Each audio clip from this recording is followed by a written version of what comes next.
What's up, Cameron? Welcome back to the channel. This, of course, is another manga haul video.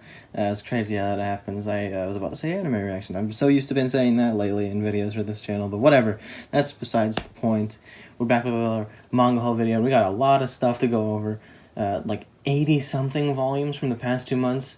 I don't know. It's some huge number like that. I'll be sure to put in the title and in the thumbnail the exact number, but I don't want to take up too much time. We got a lot of stuff to go over, so I'm just going to get right into it. Let's start with... I'll start with the smallest pile that I have. So out of all the piles here, we got... First, the first volume of Die Dark. I mentioned in the last video that I'd heard about Q Hayashida's new manga called Die Dark, and that was the video I did, like, during the editing process that I discovered that we're actually finally getting the English release. Came out just recently. I got it April 28th, the day after it released, and... Real quick, here's a volume of Dorohedoro for like a size comparison. That's because it was actually picked up by 7Seas instead of Viz Media, which while I do kind of miss this taller for Q Hayashida's manga, because if you know Dorohedoro, her art style is very unique at the very least, and it's still pretty unique here, but I think it actually, I don't have a problem with it being smaller, and that's because, despite being smaller and like costing around the same prices of this tall version of Dorohedoro, the page quality is just fantastic. You look, the whites are really white, the blacks are really black, they've got some color pages in here, and overall this book just feels really sturdy. I'm about halfway through the volume, and so far I'm super into Hayashida's new work. There are some tiny similarities between this manga and Dorohedoro, but honestly I'm willing to overlook it because everything about this volume so far is really interesting.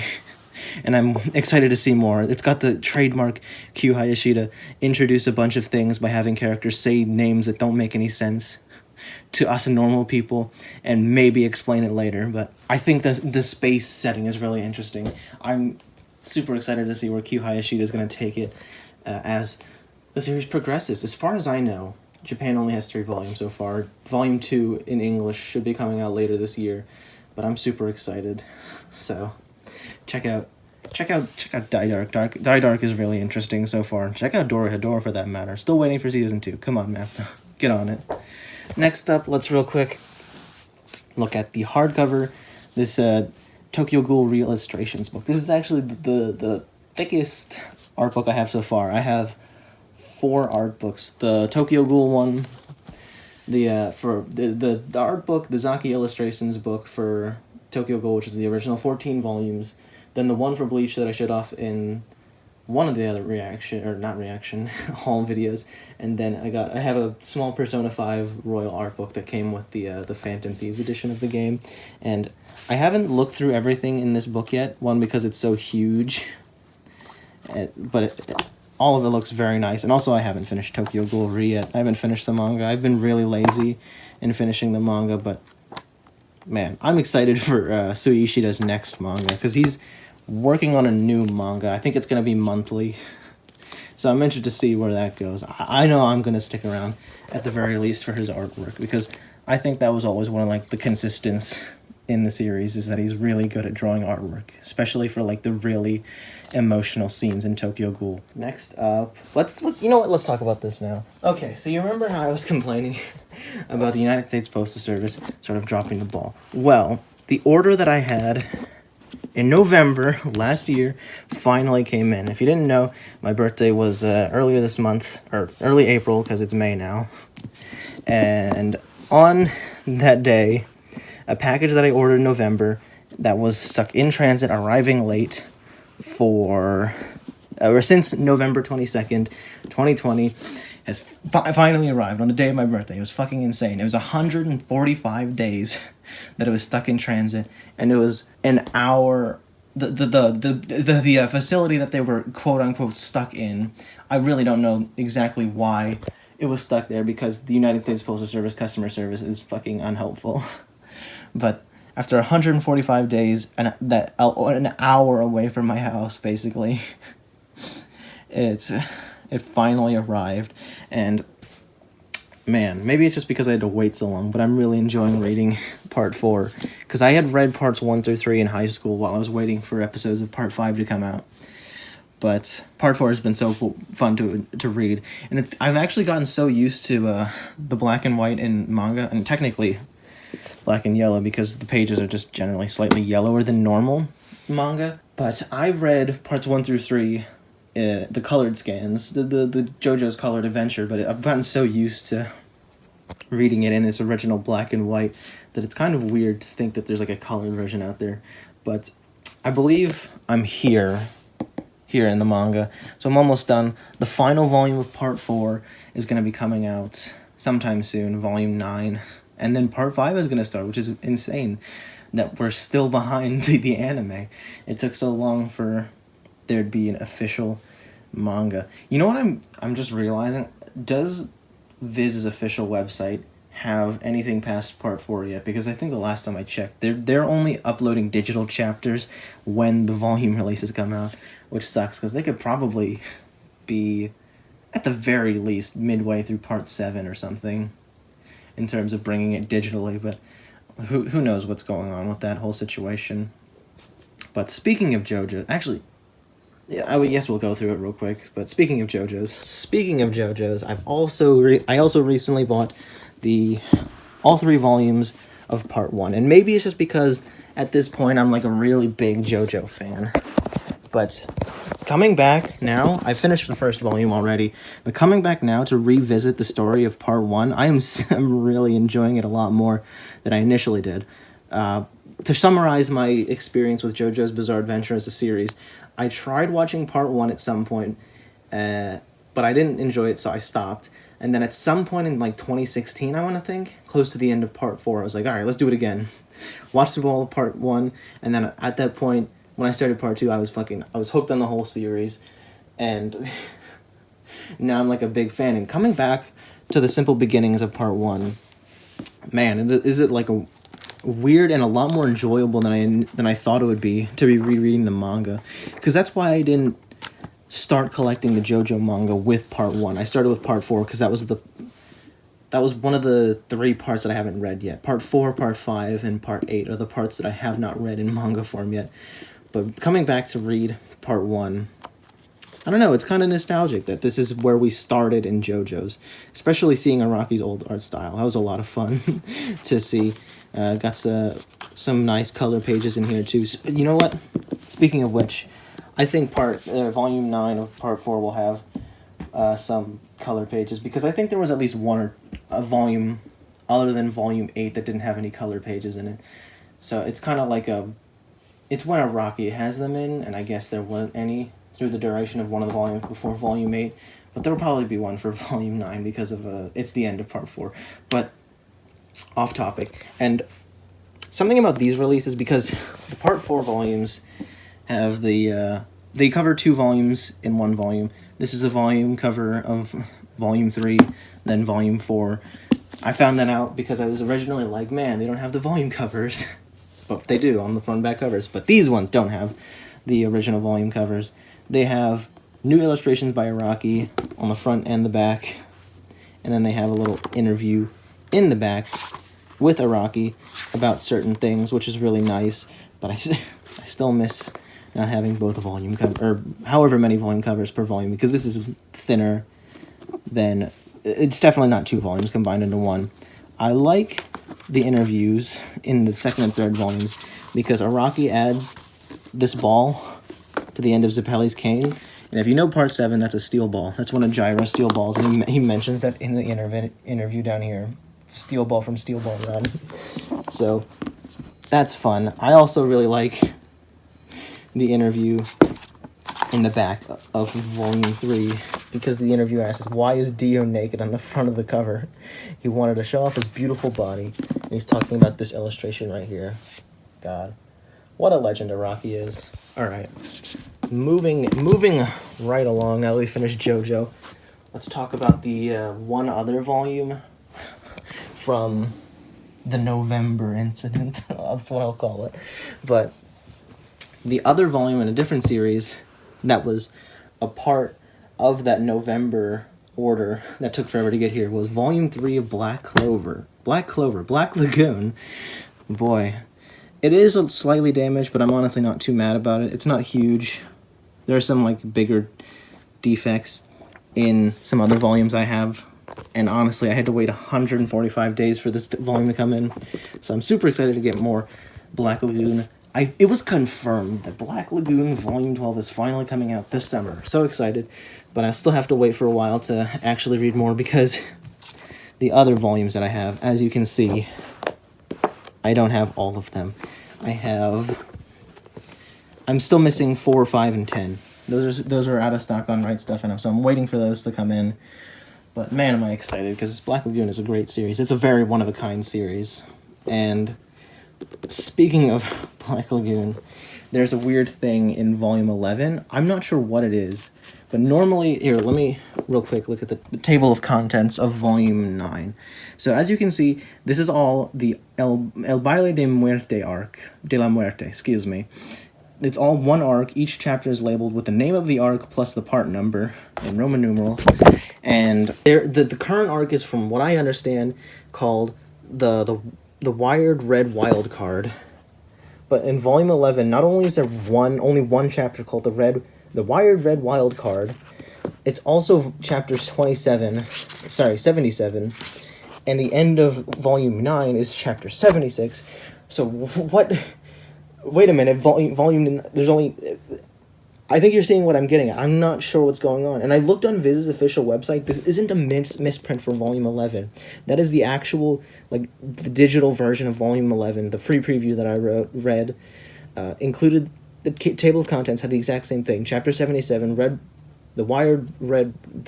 The arc, it has chapter 77, and then I looked at the free digital preview for Volume 10. It had the exact same thing, chapter 77. So I don't know what the reason is, because I initially thought it was a misprint in this volume, but I flipped through and there were no like chapter indications at all for like when a new chapter starts. So it's definitely not a misprint.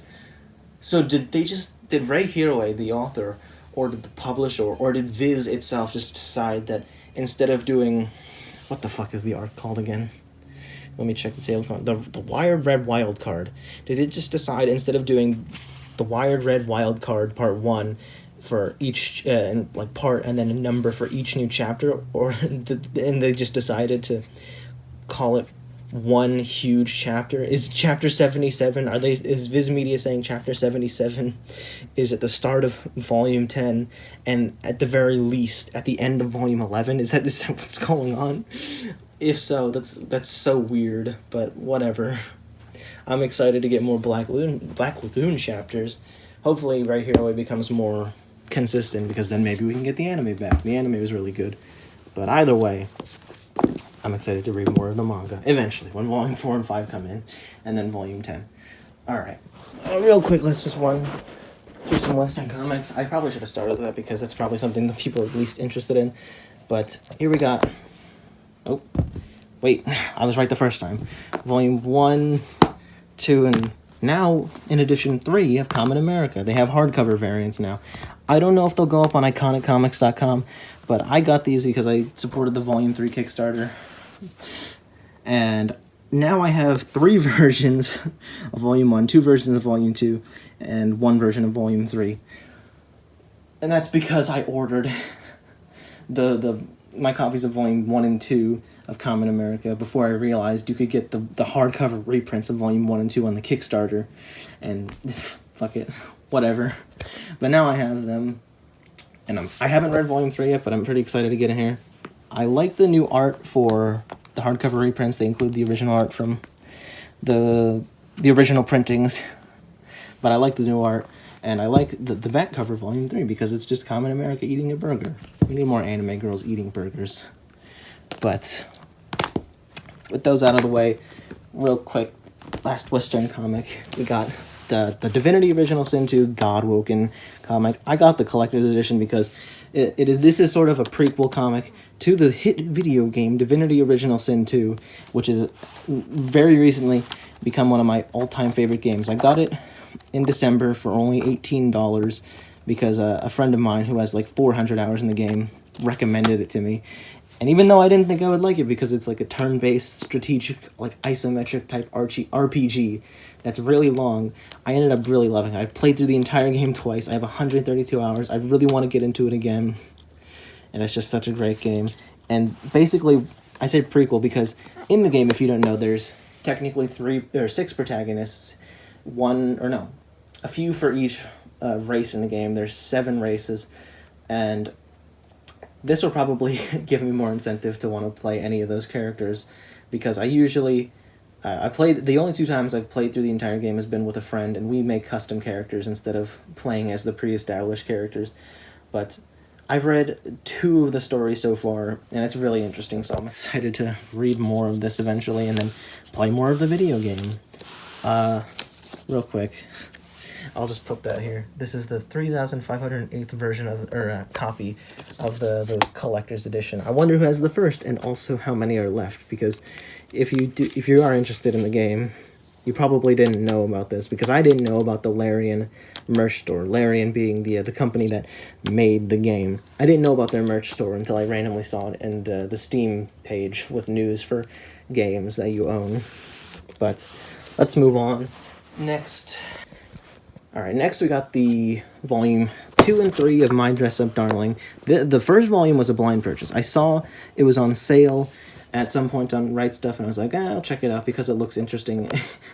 And man, I'm already super into it. So I got volume 2 and 3. I'm caught up with the English release. I've got volume 4 pre-ordered already. And you know what? It is definitely a very ecchi story. Maybe it won't get any better as time goes on, or it'll just stagnate and just be about the ecchi. But even so, the art is still fantastic. So if you like good artwork in ecchi form, then I do recommend this manga. I haven't read volume 2 and 3 yet, but based on volume 1, it's really, really good so far. And I really like how it's introducing me to the world of something I otherwise would have never looked into, and that being the world of cosplayers.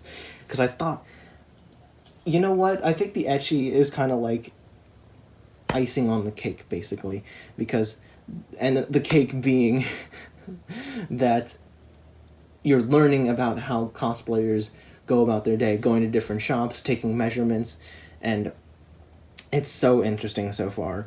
So I'm excited to keep reading more of this. And they kind of left on a cliffhanger on volume 1. They had a preview of volume 2, including a girl that I'm pretty sure is the childhood friend that the main character had, who was making fun of him for liking dolls. So I'm interested in to see what kind of developments there's going to be. It'll probably be a love triangle drama, maybe. I don't know how I feel about that yet, but just because the comedy and the ecchi and the informational stuff about cosplayers is already so interesting that I don't know how they're going to handle throwing in a serious drama love triangle thing into the mix. But real quick, got volume 7 of Haikyuu. Now I can finally read up to volume 17 of the manga that I own so far. Haven't gotten to it yet because there's one series specifically that I'll show volumes of later in this video that I've been pretty preoccupied reading instead. That's why I'm only halfway through Die Dark, because I've been reading this other series a lot to catch up, or no, to at least finish it, because it is a finished series. But next, volume 4 of Chainsaw Man. I've recently finished volume 3, and fucking hell, what a way to leave off in volume 3, because there was 3 chapters in the middle of volume 3 just dedicated to all of the characters we've met so far, just kind of hanging out, doing their own thing. Denji was stressing out about being seen kissing Himone? I don't know if I'm saying that right. Hanji. Not Hanji from Attack on Titan.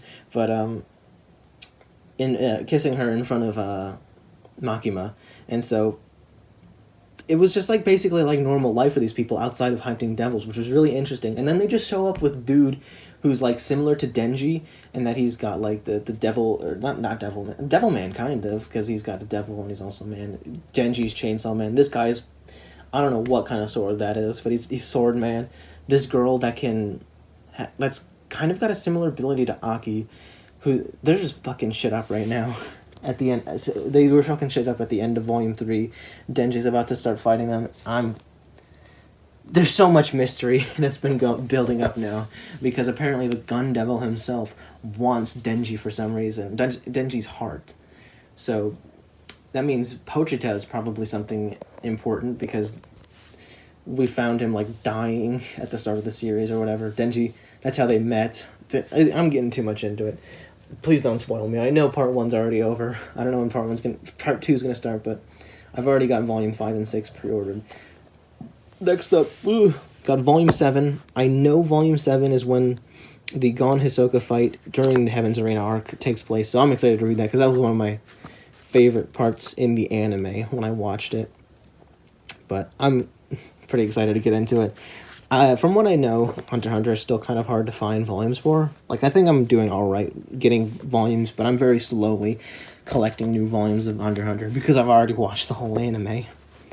But I think what I might do in the future, I don't know if I mentioned this before, but what I might do is I might buy, starting from volume 32 up until the most recent volume that's been released in English, because 32 is the end of the anime, then everything after that, and then I'll have that, and then I wouldn't feel as bad for just slowly collecting the series as I go on, because Hunter x Hunter is a great series, but I just kind of feel bad for like neglecting it for so long, and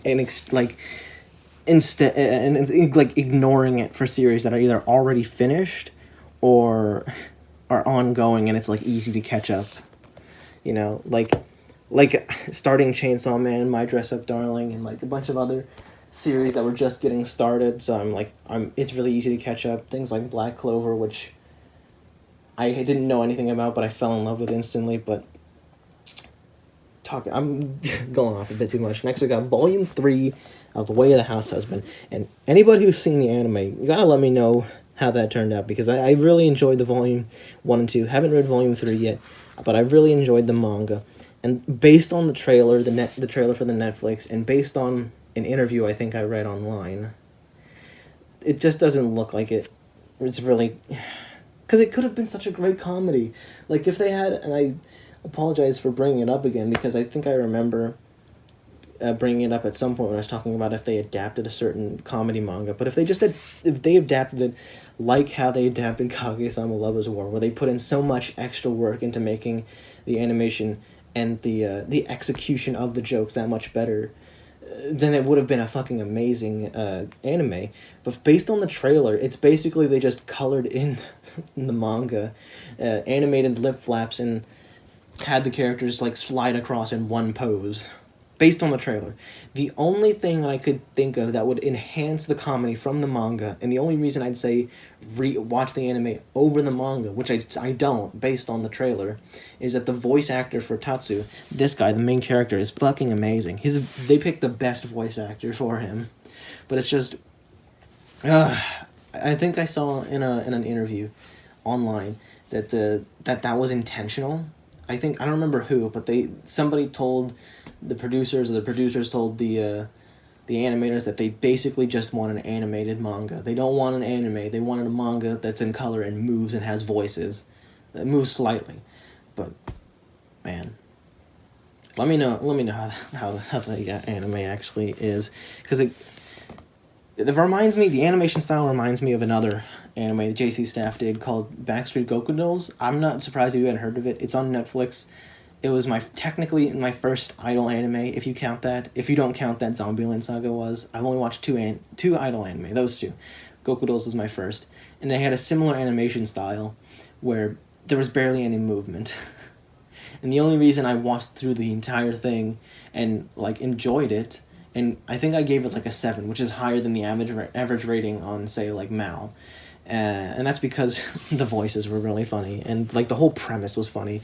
3 Yakuza dudes fuck up, so their Yakuza boss is alright, go to Thailand, get sex changes, and become idols to make up for your mistake. Alright, second to last thing, actually, third to last thing, but we got volumes 3, 4, 5, 6, and 7, of which had Atelier. Adeliere, I think, is the pronunciation of the last word in the title, which had Atelier. And underrated series. I haven't started volume 3, but I finally, after buying volume 1 and 2 so long ago and reading them, I'm finally back to reading Witch Hat Atelier, and it is a very underrated series. Like, even if you're not, like younger, because I definitely would recommend this for, like, kids who are, like, just starting to read manga, because it's very good.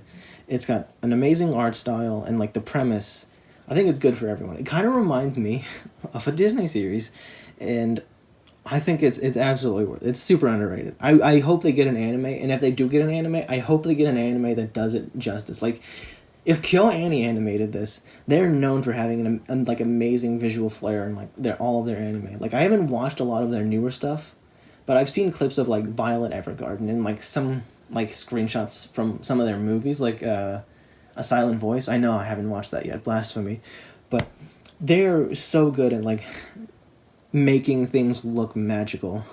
And that is exactly what Witch Hat Atelier needs, because the art style is already so enchanting by itself to see, and all of the characters so far are so like interesting and compelling, and I really am interested in like the hierarchy of like the witches' society, because, and this is technically spoilers, so skip ahead, I guess. I'll see about remembering to put a timestamp on screen, but I really enjoyed the twist in that witches aren't special people. They're just people that know the special circles and the special drawings they need to actually use the magic spells that come from those circles. And I think that's really interesting. And I think that's kind of like a good message, that like there's no special thing that you need to be what you want to be. It's just you need to know how to get... I'm so bad at explaining this, but that's basically the main character's like whole dealio in like the very beginning of the series, is she wants to be a witch, and then but she doesn't think she can, but it actually turns out that she can be, because other than knowing the circles and knowing how to draw them perfectly, there's nothing really else special to being a witch. So I'm excited to see more of the series, and I'm excited to see like the developments between like the relationships between characters as well. It's going to be really interesting. What the hell did I just do? Okay, I don't know what that was. I thought I saw my phone screen flash. Oh, speaking of Disney, that's why. It won... Focus camera. Will Eisner Comic Industry Award. Yeah. My dog. But, I don't know. That looks like like a Disney somehow related thing. I'll have to look up what a Will Eisner Award is. But it won an award, and I think it deserves it because it's really good. So, last thing, it's box sets. Box sets, of course. And I'm too lazy to put them back in the box. So I've just put them over here. I need more room, hold on. And that is the entirety of the Naruto manga that I have not read yet. That's right. Focus. Box set 2, box set 3. It gets me all the way from volume 28 to 72. Now all I need to complete my collection is volumes 1 through 27. So I'll probably be getting that sometime in the future. But for now, I am reading through the rest of Naruto that I have not read so far. And you know what? I heard people commenting about it, but I didn't really know until now. But yeah, Naruto really is on like every single spine. 20 to 72 is like 45 volumes. Naruto is on like 29, I think I counted. 29 of the spines on for the fucking volume covers. Or the spines of the volumes. Yeah, that's right. I'm really bad at speaking, can you tell? That's like 60% of these volume covers, or volume spines, are Naruto, which is fucking insane to me. Like, I get it's called Naruto, but like, come on. But these are the two little things that came with it. This came with box set 2, the pilot chapter, and then this, I think, is a chapter that's sort of like to bridge the gap between this and one of the Naruto Shippuden movies. I don't actually know for sure, but I'm really excited to keep reading more of the series. As of this recording, I'm here. I'm on volume 55, so I've still got a lot to go, which just like boggles my mind, because this is the fourth grade ninja war started around this area, and they've got so many more volumes. This is gonna be a long ass fucking war. But real quick, actually, now that I think about it, you know what? Never mind. I'll find a way to put it on screen. Oh no! So you can see it. This is starting to fall over. but there were two posters. There was a poster that came in the second box set, and the poster came in the third box set. They're in my closet. I put the books up against my closet, so I can't get to it, but this is starting to fall over. I wanted to have a whole joke, like, oh, what's this? And, oh, it's the Boruto manga. Yep. My friend, I think I mentioned it, my friend has given me 2 recommendations for manga, and they were both on point. So far he's never missed. He said Naruto manga's good, Black Clover manga's good. I like the Naruto manga. I love the Black Clover manga. He also swears by the Boruto manga. So I'm gonna give it a chance. After I finish Naruto, I'm gonna read Boruto. I'm still missing Volume 3 and Volume 6, unfortunately. Hopefully those will come in soon, but I've already pre-ordered Volume 11, so I'll be caught up with the English release of the Boruto manga. I'm willing to give it a chance. I've looked at some of the artwork. I haven't spoiled myself, but I won't lie. I think Mikio Ikimoto, who's doing the artwork, is doing a pretty good job of artwork. Like, I think people, like, complain about it from what I've read online, but honestly, I think other than some, like, occasionally, like, odd choices for character designs, and somehow, like, I flipped through some of the artwork in the first volume, and it looks kind of weird somehow. I don't know how to describe it, but somehow, like, the line work just seems off to me, and I think that's because I'm so used to, like, the Naruto manga. There also seems to be more white space in the Boruto manga, from what I'm reading, or from what I skimmed through. But other than that, like, I think Mikio Ikimoto does a good job as an artist. Like, I think he's doing a pretty alright job of mimicking Kishimoto's art style, and on top of that, like, adding his own flair on it. And I kind of like the way he draws hair, Ikimoto, because in Naruto, hair in my mouth. I have long hair, but he sort of draws it with less, like, detail. Kishimoto does, and it seems like Ikimoto, with some, like, exceptions, I think, tries to draw a bit more detailed hair, and he also seems to like some curly hair. Like, I looked at the design for Adult Sasuke, and, like, while I was skimming through, and he had, like, curly hair at the beginning. I was like, oof, I don't know about that. And same thing with Hinata. She also had kind of, like, curled hair at the ends, which is just weird. But overall, again, I think it's worth giving a shot, considering I like Naruto. But maybe that'll change by the end. I don't know. Willing to give it a chance. That's the baseline of what I'm saying here. And you know what? I can give my thoughts on the series later. But you know what? I think Boruto is doing a great job of carrying on his dad's legacy. As you can see, I have 8 volumes. 1, 2, 4, 5, 7, 8, 9, 10. That's 8 volumes so far. And 5 out of these 4 spines feature Boruto. So he's clearly carrying on his dad's legacy of taking up all of the spines. But I need to take these down so they don't fall over. Hey, fun fact about my copy of volume 41 of the manga of Naruto. Look at that. Oh, focus. Look at that. I don't know what's up with that, but that's just kind of a thing. Alright. Not the cleanest. Oh boy. Come on, focus.